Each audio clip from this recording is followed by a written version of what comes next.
Hi everyone, my name is Rocio, and this lesson is for those of you who have never heard of Ayurveda and are interested in what it means and how it can improve your health. We will start off by explaining what Ayurveda is. Ayurveda is one of the oldest systems of healing. Its core essence comes from the notion that there is an interconnected relationship within nature.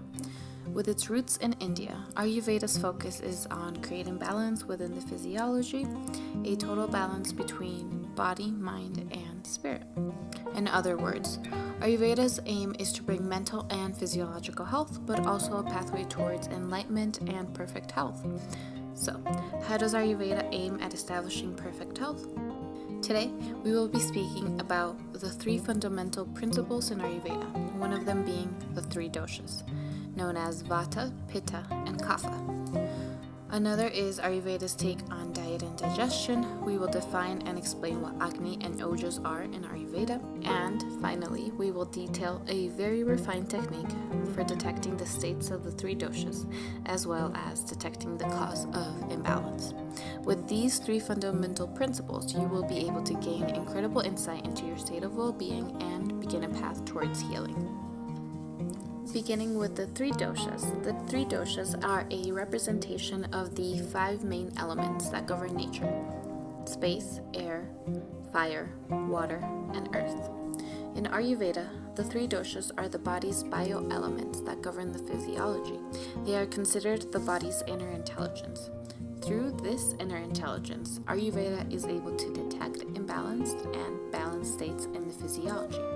In the physiology, the doshas are always working together to maintain a state of balance. Each dosha has its associated elements, its main locations, although they exist all over the body, their functions, qualities, and expressions. Through these principles, we are able to identify states of imbalance in the mind-body system and the ways to harmonize these systems. Vata. Vata dosha is a dosha associated with the elements of air and space. The main area where we see the functioning of Vata is in the subtle channels of the body. It is mainly found below the umbilicus. When you think of the elements associated with it, it very accurately represents the functions Vata has in the body. Vata is responsible for movement, communication, and transportation of anything in the physiology. The qualities of this dosha are also intertwined with its associated elements of qualities of Vata being dry, cold, subtlety, lightness, movement, and brittle. Some of the expressions of a balanced state of Vata show themselves as enthusiasm, proper movement, such as the proper movement of elimination of waste and a normal metabolic transformation of tissues. Vata can manifest in many states, such as an aggravated state, meaning that there is an increase in Vata activity, in a balanced state where proper qualities of the dosha are expressed, in a diminished state where the qualities of the Vata dosha are reduced, meaning that activity is less, and finally Vata can also find itself in a deranged state where the inner intelligence is obstructed. Pitta dosha is the fiery dosha. Pitta is the inner fire. It is associated with the elements of fire and water. The main area where we see Pitta is in Agni, which is the digestive fire in Ayurveda. Pitta is responsible for metabolism, digestion, and transformation. It is this fiery dosha that when it is in a balanced state, it expresses itself as good vision, good digestion, normal temperature, hunger, bodily softness, happiness, and intelligence. Increased body temperature, hyperacidity, anger, or inflammation are qualities that can be a sign that the Pitta dosha is in an imbalanced state. Like Vata, Pitta, and for that matter, all the doshas, Vata, Pitta, and Kapha, can find themselves in different conditions. They can find themselves aggravated, diminished, deranged, or in a balanced state. These bits of intelligence are flexible and in a constant flux. A sunny hot day will have an effect on our doshas differently than a cold winter day would. Again, nature's elemental intelligence is at play here.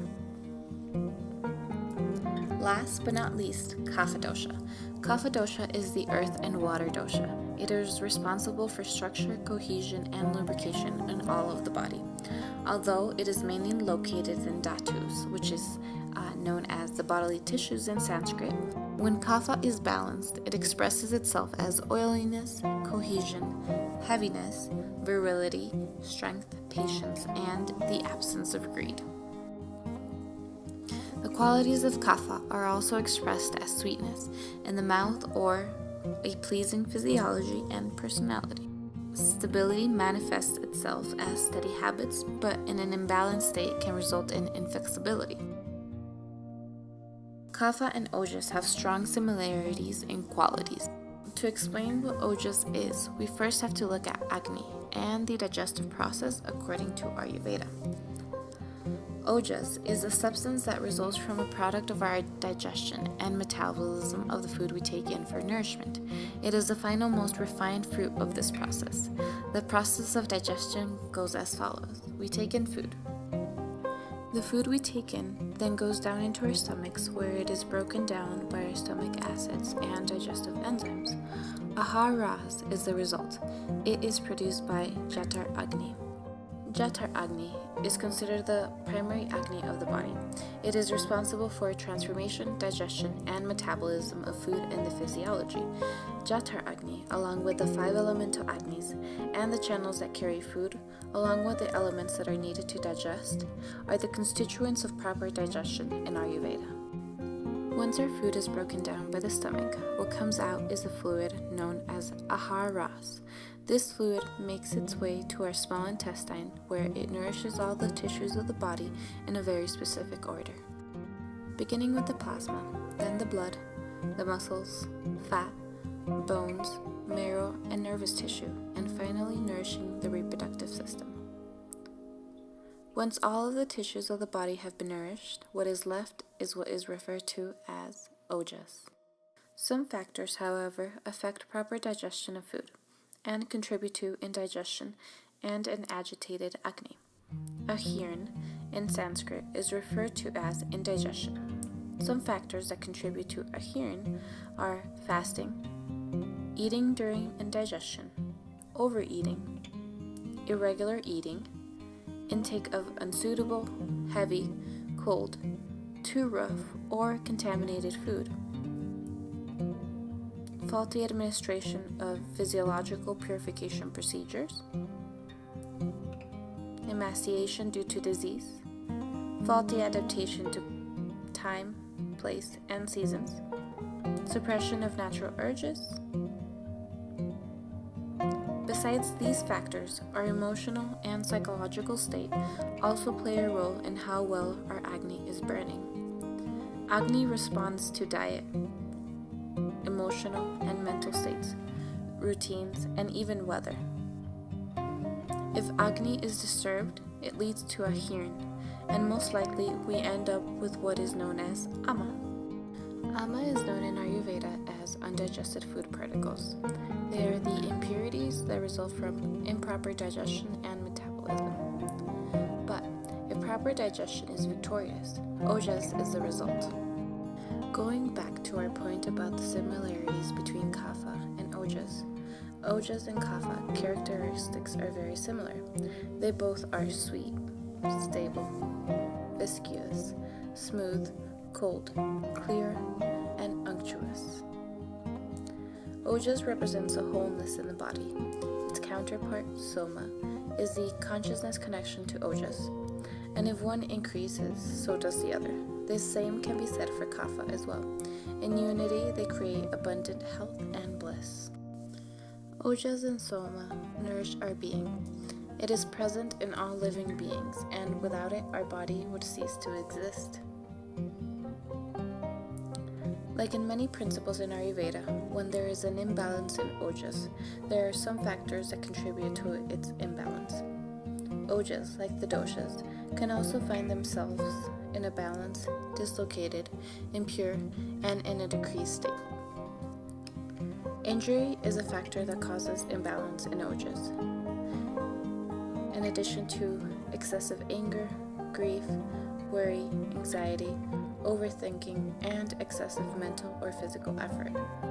Thus, to maintain proper digestion and metabolism, Ayurveda recommends to follow a daily routine, avoid causative factors such as heavy foods, cold foods, eating leftovers, a sedentary lifestyle, and improper sleeping habits.